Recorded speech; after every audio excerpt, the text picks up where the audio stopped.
In How to Make Super Easy Yarn Tassels, I show a technique that is useful for both knit and crochet projects.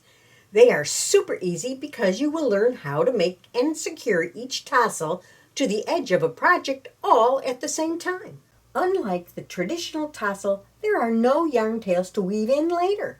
This tasseling technique is best suited for edging projects that require many tassels, such as on blankets or throws, the ends of a shawl, the bottom of a sweater, or in this case, my Poinsettia Christmas Tree Skirt. First, decide the length of the tassel you want to achieve. I want mine to be 8 inches long when completed, so double this length and then add 1 inch to allow for trimming. If you tend to wrap the yarn tightly, allow 2 to 3 inches more. Each strand in the tassel should measure 17 inches.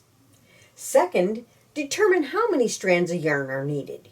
You can easily bundle upwards to 32 strands to make one tassel using this method.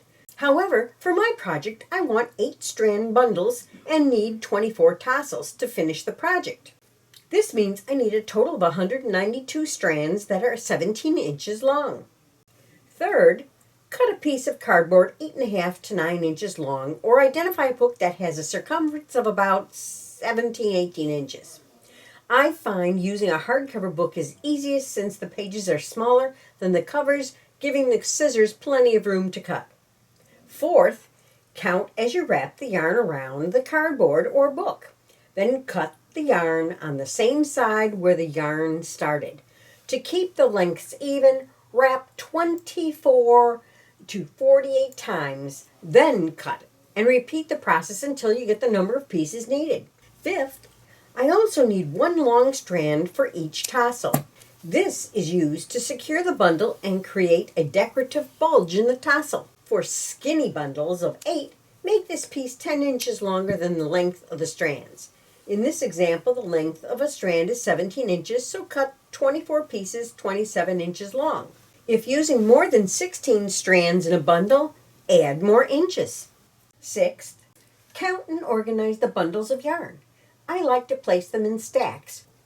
Then from the right side, I pull one end of each bundle through, positioning the edge at the midpoint of the bundle.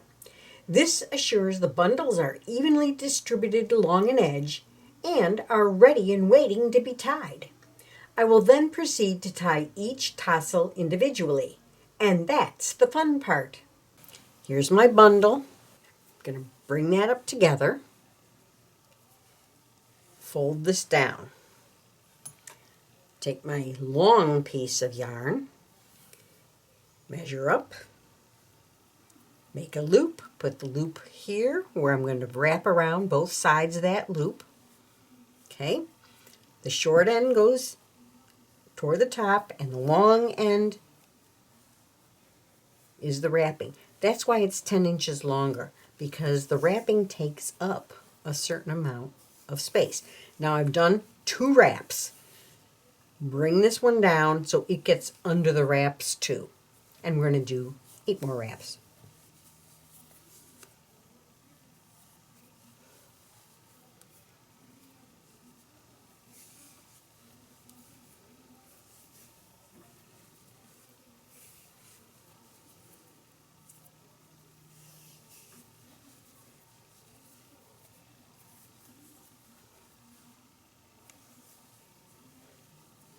Okay, bring this end and tuck it through the loop.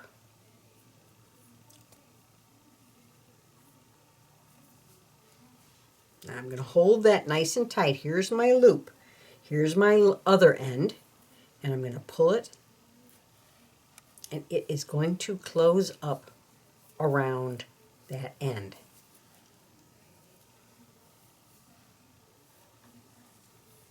Now you could probably just trim it at this point, but I like to do my extra knots.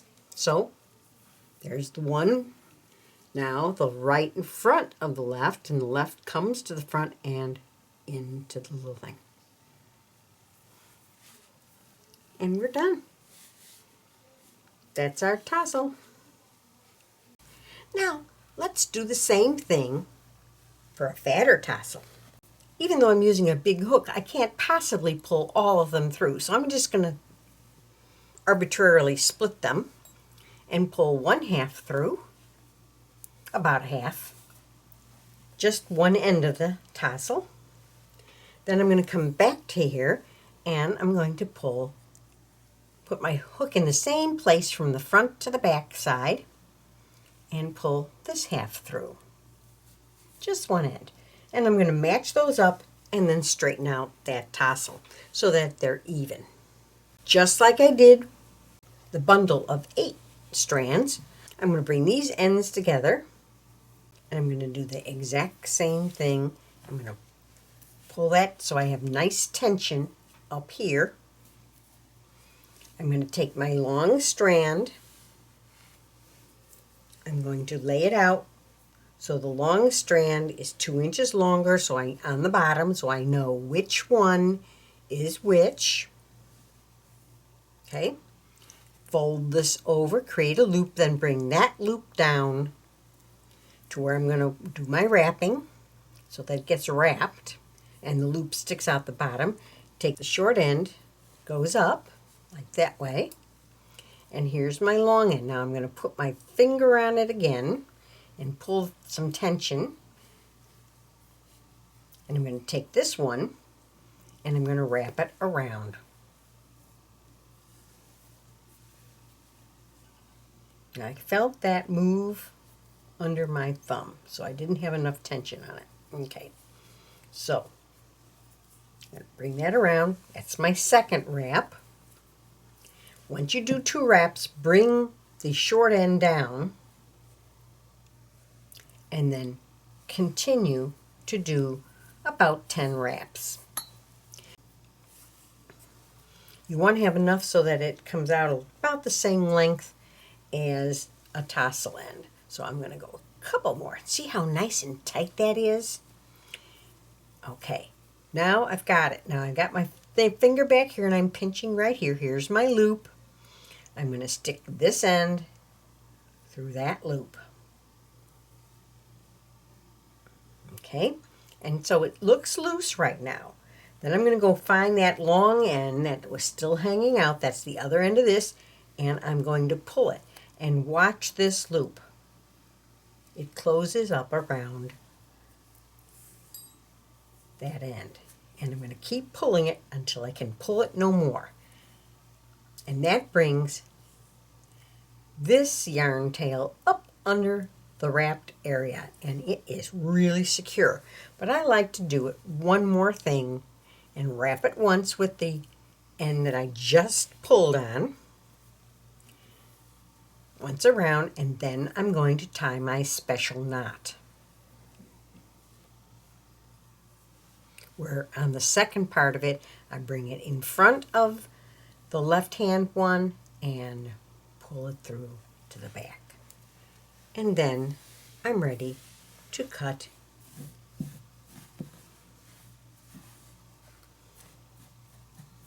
I'm combing it out with my fingers. And I'm going to cut this one a little bit shorter. I'm going to trim it to the shortest length on this.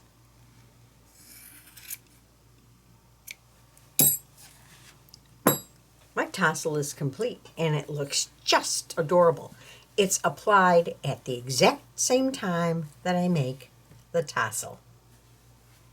No more yarns and ends to weave in. I hope you enjoyed watching this video. Please take a moment to subscribe and ring the bell to receive notifications of upcoming videos and events. Happy crocheting and happy knitting!